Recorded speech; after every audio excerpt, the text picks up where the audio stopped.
Hey everyone, and welcome to this explainer. Today, we're cracking the code on the FIRE movement. That's financial independence, retire early.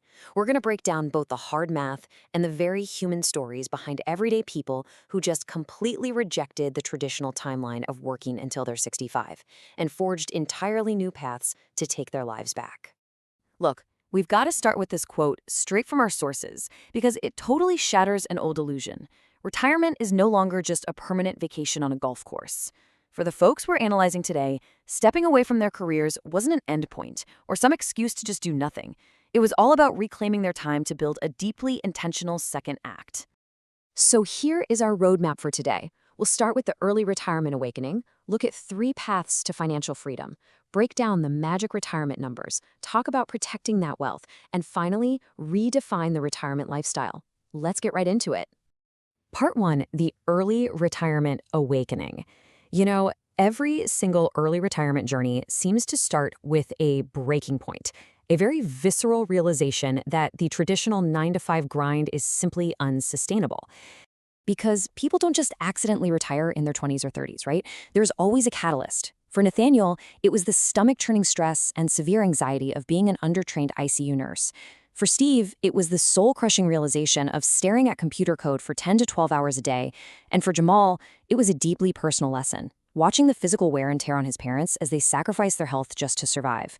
They all basically hit a wall. Moving on to Section 2, 3 paths to financial freedom. The big takeaway here is that there really is no single monolithic path to escape the rat race. You essentially have 2 main levers you can pull. You can slash your expenses to the absolute bone, or you can aggressively climb the corporate ladder to astronomical salaries. Steve and Courtney decided that freedom meant keeping their overhead near zero. But Jamal, he decided to exponentially increase his income so he could eventually afford a premium lifestyle in Dubai, dropping $5,000 a month on rent without ever worrying about a paycheck again. But hey, there's a third option, the entrepreneurial leap. This is exactly what Nathaniel did, and it's amazing how one strategic move funded the next. He starts a home infusion business for under $1,000. To scale it, he flips a house, walking away with a $175,000 cash profit. He pours that capital right back into the business just as COVID hits, and boom, sells the whole shebang to private equity for 8 figures. And he did this before he even turned 30. Now let's trace Jamal's trajectory. He starts out at 17, making minimum wage at Taco Bell. Through relentless networking, he climbs the ranks at top tech firms, going from $40K to $64K, all the way up to peaking at over $1 million a year. But here is the wild psychological twist. Even when he was making over $1 million a year, he struggled to spend more than $50 on a single item. That scarcity mindset from his minimum wage days was just so deeply ingrained. Meanwhile, Steve and Courtney achieved their freedom through pure, unadulterated discipline. They hit an astonishing 70% combined savings rate. They gave up the suburban house and the sports cars, moved into an Airstream trailer, and just slashed their unused subscriptions while maxing out their 401ks and Roth IRAs. They decided early retirement was way more important than having the latest toys. All right, Section 3, the magic retirement numbers. What's really interesting here is the staggering difference in the actual bank balances required for these different people to trigger their early retirement. It proves the finish line is completely subjective. Take Steve and Courtney. Because they kept their monthly expenses incredibly minimal, they could officially retire in their mid-30s with exactly $870,000. They learned to live so happily on so little that their finish line was way closer than society tells us it should be.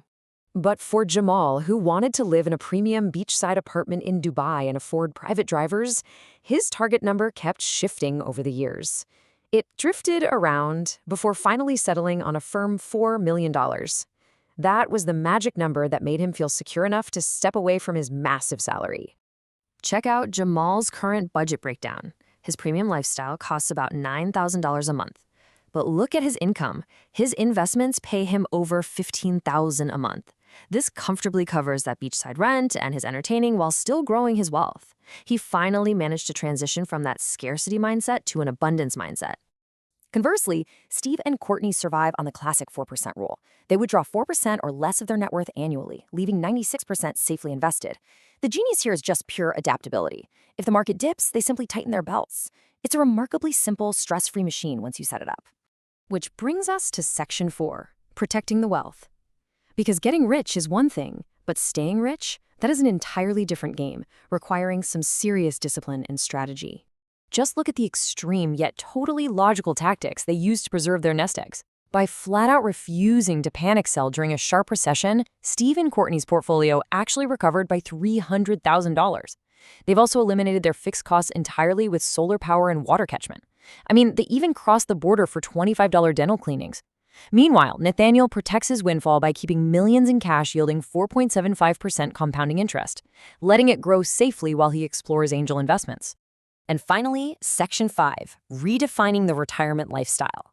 So when the grind finally stops and the math is settled, what does life actually look like on a random Tuesday?